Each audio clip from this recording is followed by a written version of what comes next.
നമസ്കാരം, എല്ലാവർക്കും പ്രവാസി മലയാളിയിലേക്ക് സ്വാഗതം.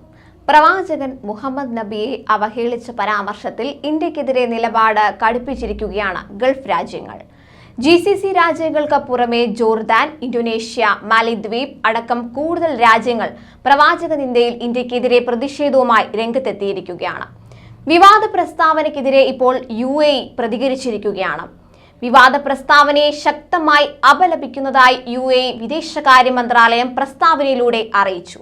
വ്യത്യസ്ത മതവിഭാഗങ്ങളുടെ അനുയായികളുടെ വികാരങ്ങൾ വ്രണപ്പെടുത്തുന്ന ഏതുതരം പ്രവർത്തനങ്ങളും തടയണമെന്നും നടപടിയുണ്ടാകണമെന്നും ആവശ്യപ്പെട്ടു. ധാർമ്മികവും മാനുഷികവുമായ മൂല്യങ്ങൾക്ക് വിരുദ്ധമായ എല്ലാ പ്രവർത്തനങ്ങളും തള്ളിക്കളയണമെന്ന് UAE വിദേശകാര്യ മന്ത്രാലയം ആവശ്യപ്പെട്ടു. UAEയുടെ പ്രതികരണം കേന്ദ്ര സർക്കാരിന് വലിയ പ്രഹരമാണ്. മാനുഷിക മൂല്യങ്ങൾക്കും തത്വങ്ങൾക്കും വിരുദ്ധമായിട്ടുള്ള എല്ലാത്തരം ആശയങ്ങളെയും പ്രസ്താവനകളെയും പ്രവൃത്തികളെയും UAE തള്ളിക്കളയുന്നതായും വിദേശകാര്യ മന്ത്രാലയം പ്രസ്താവനയിൽ വ്യക്തമാക്കിയിട്ടുണ്ട്.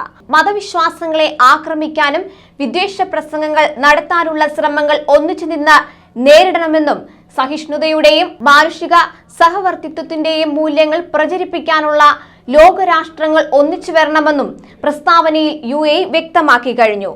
അതേസമയം പ്രവാചകൻ മുഹമ്മദ് നബിക്കെതിരെ പരാമർശം നടത്തിയ BJP നേതാക്കളെ ഔദ്യോഗിക പദവിയിൽ നിന്ന് നീക്കിയാൽ മാത്രം പ്രതിഷേധം അവസാനിക്കില്ല. സംഭവത്തിൽ ഇന്ത്യൻ സർക്കാർ പരസ്യമായി മാപ്പ് പറയണമെന്ന നിലപാടിൽ ഉറച്ചു നിൽക്കുകയാണ് കുവൈത്തും ഖത്തറും.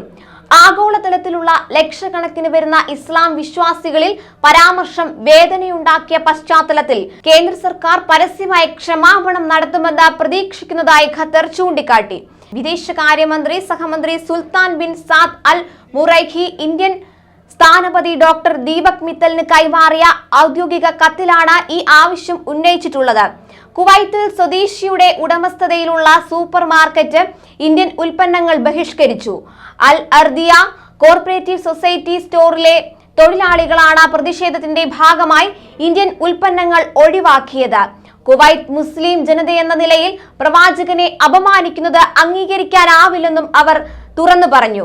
അറബ് രാജ്യങ്ങളുമായി അടുത്ത ബന്ധം സൂക്ഷിക്കുന്ന ഇന്ത്യൻ പ്രധാനമന്ത്രി നരേന്ദ്രമോദിക്ക് രാജ്യത്തിന്റെ പ്രതിച്ഛായയ്ക്ക് മങ്ങലേൽപ്പിച്ച നടപടി കടുത്ത ക്ഷീണമാണ് ഉണ്ടാക്കിയിരിക്കുന്നത്.